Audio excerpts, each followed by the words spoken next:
Marie de Rohan, Duchess of Chevreuse, was born into the powerful house of Rohan.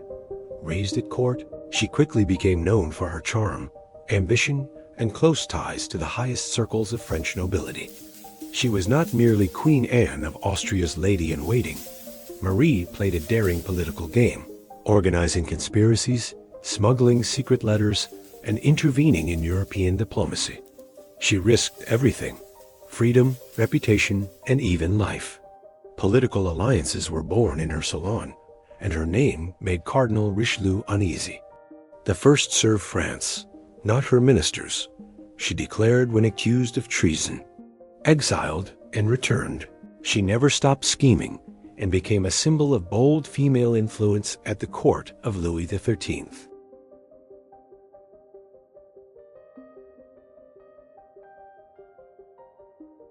Christiaan Huygens was born in The Hague into a prominent Dutch family. From a young age, he showed exceptional talent in mathematics, mechanics, and astronomy. Encouraged by his father, a poet and diplomat, he discovered Saturn's rings and its moon Titan, invented the pendulum clock, and formulated the wave theory of light. His work impressed even Newton. He corresponded with Leibniz and Descartes, debated with Pascal, and became a member of the French Royal Academy. Huygens sought not only to measure time, but to understand the universe. "Nature is simple in its laws, but infinite in its manifestations," he said. Despite illness and loneliness in his final years, he remained a forward-looking thinker, ahead of his time.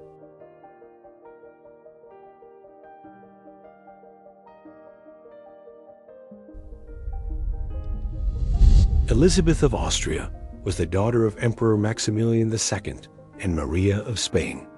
Raised in the strict atmosphere of the Habsburg court, she was known for her piety, beauty, and delicate health. At 16, she became Queen of France as the wife of Charles IX. Despite the St. Bartholomew's Day massacre darkening her marriage, Elizabeth tried to preserve peace and showed compassion to the suffering. She was called the White Queen for wearing mourning ever after her husband's death. She refused political ambitions and returned to Austria, where she lived in solitude. "My heart stayed in a country I never understood," she said. Elizabeth died young, surrounded by books, prayers, and memories of a foreign France.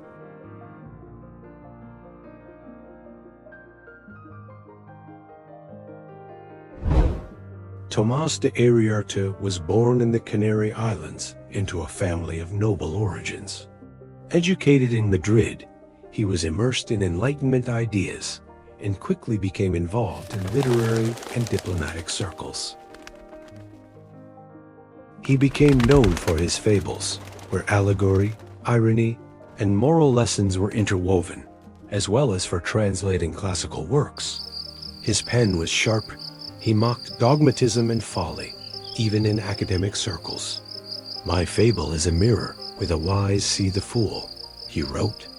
Iriarte moved in courtly life, yet strove to preserve intellectual independence.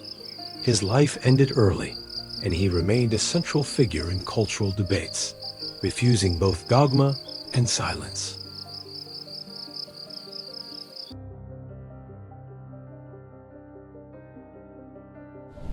Claude of Valois was born at the Château de Fontainebleau, the second daughter of King Henry II of France and Catherine de' Medici. Raised in a brilliant but turbulent court, she was shaped by political intrigue from early childhood. At 16, Claude was married to the Duke of Lorraine, a union forged to strengthen Catholic ties in divided France. She was seen as gentle and frail, yet inherited her mother's sharp insight. "I was taught that a smile can be a weapon," she once said. Though her name rarely appears in chronicles, she helped reinforce dynastic alliances and Valois influence in the East. Her quiet death was another blow to her mother, already consumed by the wars of religion.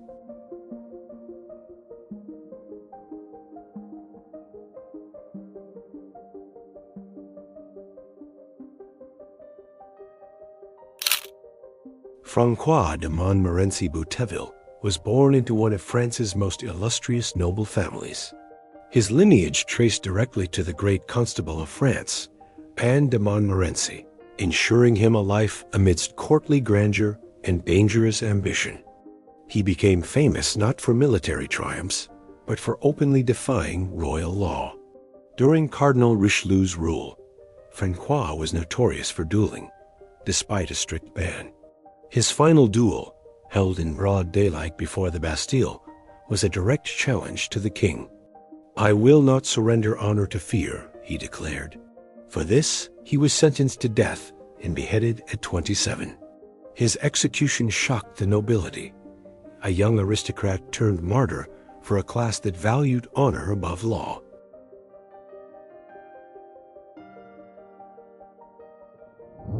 Louise of Brandenburg was born into the powerful Hohenzollern dynasty. As the daughter of Elector John Sigismund, she grew up between confessional conflicts and courtly splendor, shaped for a role far beyond her native Brandenburg. At 15, Louise married Charles I Louis of the Palatinate.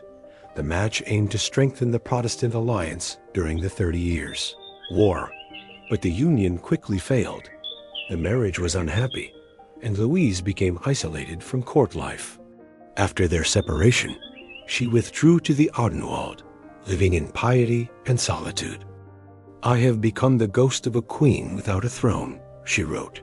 Louise's story is one of a woman's sacrifice to politics, left alone with her faith and memories.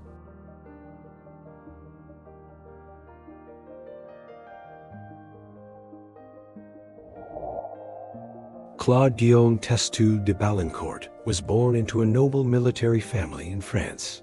He received a classical education and was destined from youth for a career in arms. His early service under Louis XIV during the War of the Spanish Succession earned him rapid promotions and respect among the officer corps.